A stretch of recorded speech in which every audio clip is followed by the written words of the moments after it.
Құрметті оқырман, әңгімені тыңдамас бұрын арнаға тіркеліп алуды ұмытпаңыз.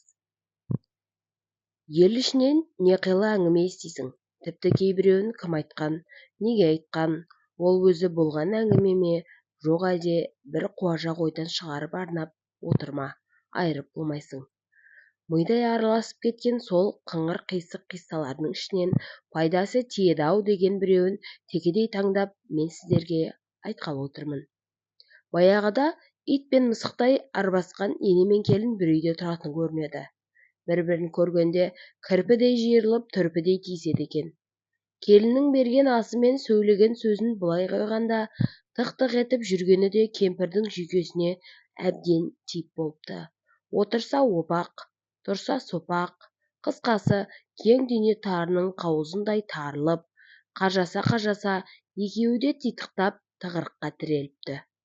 Күндердің күнінде құлағының құртын жеген енесінен жау аттай қажыған келіннің ойына жамандық түсіпті.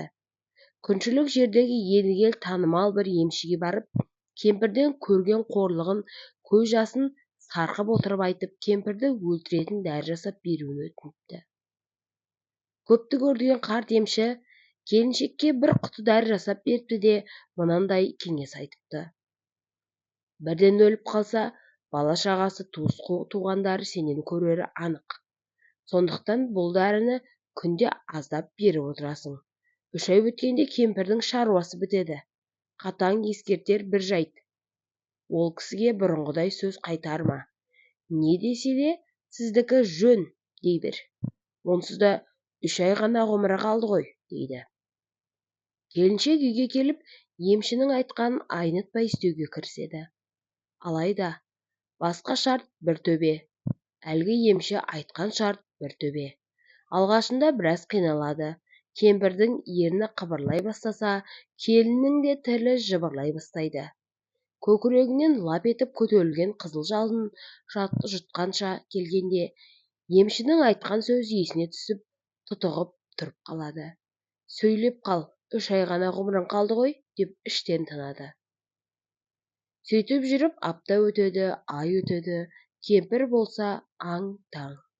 Балағыдай арсылдасып тұрған келін жоқ. Әй қатын, әкел ананы, тарт мынаны, деп қолды бір сілтесе болғаны, келін байғұс жерге салмақ түсірмей желе жөнеледі. Қимылы да, сөзі де жеп-жеңіл. Міне апа, тағы не керек? Деп қиылып тұрғаны. Кемпір ойлана бастайды. Құдай-ау, мына сорлыға неге ұрса берем? Сонша не жазып еді? Деп өзін кінәлай бастайды. Сөйтіп, ененің емеурінімен жүгірген 2 ай артта қалған соң келіннің көңілі бір түрлі күй кеше бастайды. Тіпті бір күні мынадай оқиға болады. Тісте қатып отыратын кемпір келін еркелете шақырып алады да, аузында өмір бақи банадай тұлып тұрғанын сондықтан ақтарып, мына білезік, мынау жүзік бәрі сенікі. Мен оны көрге алып кетеді ғой дейсің бе? Тағып ал, көркейіп жүр қарағым, деп елшілейді. Міне қызық. Енесінің қылығына көңілі бордай босап қоя берген келіншек, ауызғы бөлмеге атып шығып, қос білегін көкірегіне басып отыра кетеді. Қайран енем-ай, өлеріңді білгенің бе? Бұл не еткенің, қасиетіңді ғұмырыңның соңында бірақ білдім-ау. Бірақ қой қалғаны, бірақ қой, деп ақыл-тегіл жылапты. Содан өкпесін қолына алып, өткендегі емшіге барады.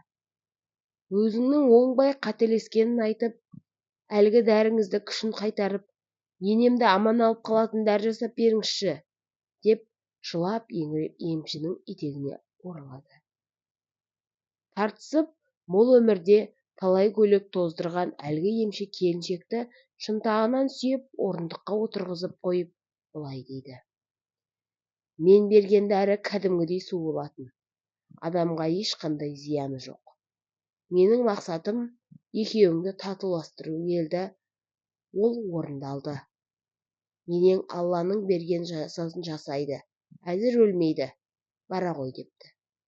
Қуанған келіншек жазира даладай жайылып сала беріпті.